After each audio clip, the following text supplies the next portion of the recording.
your boundaries emotionally, psychologically, sexually, physically, whatever, culturally, financially, whatever that boundary is, the moment they violate that boundary, I think that's when you need to put up the stop sign and say, nope, we're not going to do this. You're either going to get it together or I'm out of your life. Or you're either going to show me that you're sorry and show some empathy so that I can begin to forgive you, or I'm done with this whole situation. So a family member who violates any of your boundaries, right? Any of your boundaries to the point of you losing, having to grieve the loss of something, or having to defend yourself, or having to protect yourself, or whatever, that's an issue, okay? So, they violate your boundary, they betray you. That should be straw number 2, all right?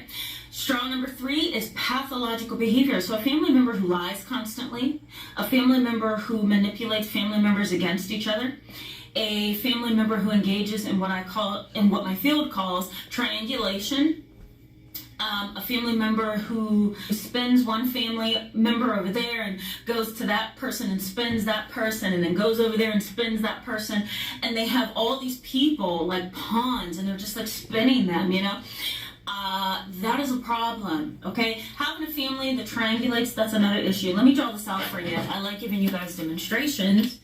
Let's see here. I got it. Okay.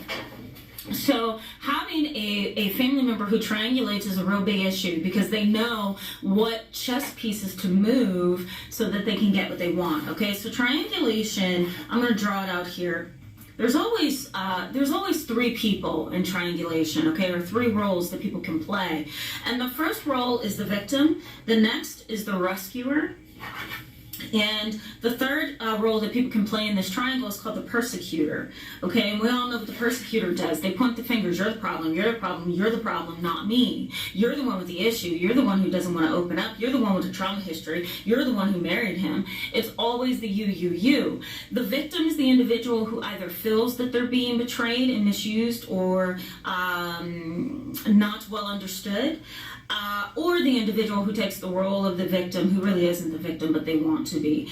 And then the rescuer role is the role that most grandparents play, that most parents play. It's the I have to get in and make this a better situation. So this is called the drama triangle, okay?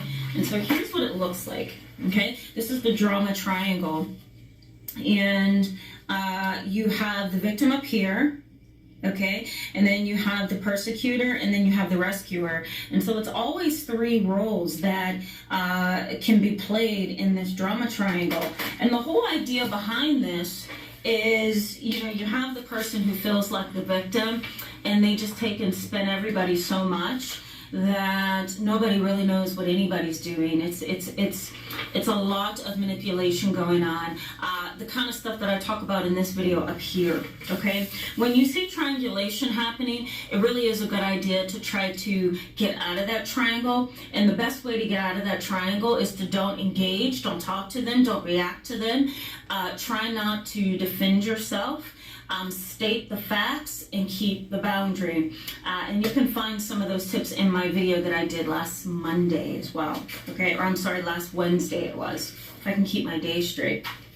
Okay, so that's number 3. Now number 4 would be pathological lying. When a family member engages in pathological lying, you really do need to just get out of there, okay? Because that individual is going to say something about you that's not true. They're going to lie and get you in some kind of trouble and some kind of rut that you don't need to be in. So a pathological liar is really dangerous. A lot of the time, they don't have empathy. When you try to show them the wrong of their behavior, they come back with an argumentative, confrontational, projecting kind of an attitude that says, well, we're needy people, so we do what we do because, and then they try to, intellectualize it and rationalize it. And so when you have a pathological liar who doesn't really have insight, they talk as if they do, but their behavior shows you otherwise, then you need to back away from that person. They're going to be dangerous to you, your life, and anybody else who's connected. The next is a family member who abuses you. Any kind of abuse, sexual, emotional, physical, financial, relational abuse, whatever the case may be, cultural. There are certain family members who can't stand that they have biracial family members, that they have family members who have taken on more of a culturally different look. That tends to be an issue in a lot of families of color. In Caucasian families, you may have some issues where the child looks more African American or looks more Hispanic. The family doesn't approve of that, so there's tension there. Within my family, it's been split down the middle, where certain family members can't accept the fact that everybody in the family is not 100% African American, that there's some biracial people, that there's some multi-ethnic roots and heritages.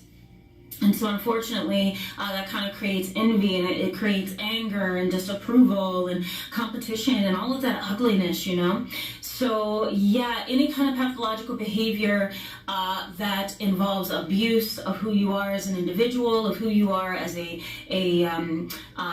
free-spirited individual who deserves a life. If somebody's trying to cramp you or reduce you or condescend you or manipulate you, you need to say goodbye to them. It's abuse, and you don't need to tolerate it.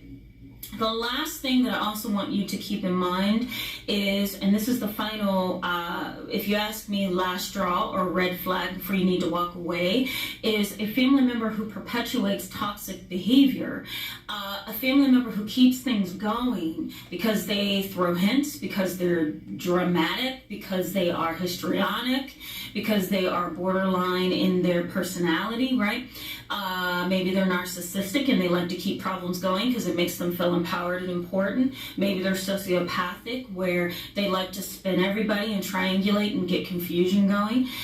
Maybe there's a family member who's envious and they like to spread toxicity. Whatever the issue is, a perpetuation of toxic behavior through a family needs to be stopped. And if you see it happening with you, you have the right to say, you know what, I'm out of this. I'm not participating in this absolute ridiculous behavior. I'm not participating. I'm stepping out of this circle, and I am striving for a better future, a better goal, a better direction. I don't have time to fight and argue with somebody who's going to perpetuate toxicity within the family, okay? You have that right, and I know you have that right. It's just a matter of making it work, okay?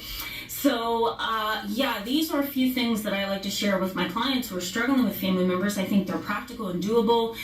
The issue is really dedicating yourself to utilizing these tools and asking yourself if you really have the strength to execute.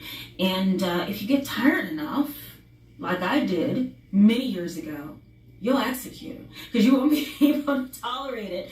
It's just too much. You may have to do some things like get rid of somebody who betrays you, and then put up a boundary with the toxic family member who's perpetuating the problem in the family. If there's triangulation going on, you may have to put a stop to the rescuer and the persecutor. You may have to tell the rescuer to stay out of things, and you may have to tell the persecutor to go over there and stop bothering you. So whatever it is that you have to do, give it a shot, and I encourage you to do it. Thank you so much for being with me in this video today, guys. I encourage you to give it a thumbs up and share it if it was helpful to you. I'm coming back to give you a new video, and we're going to keep moving. If you have some questions about family and dynamics, and maybe something you want me to bring up, just let me know. I will definitely get to that video.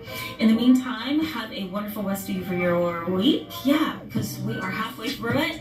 So have a good week, and I'll see you in the next video. Bye-bye.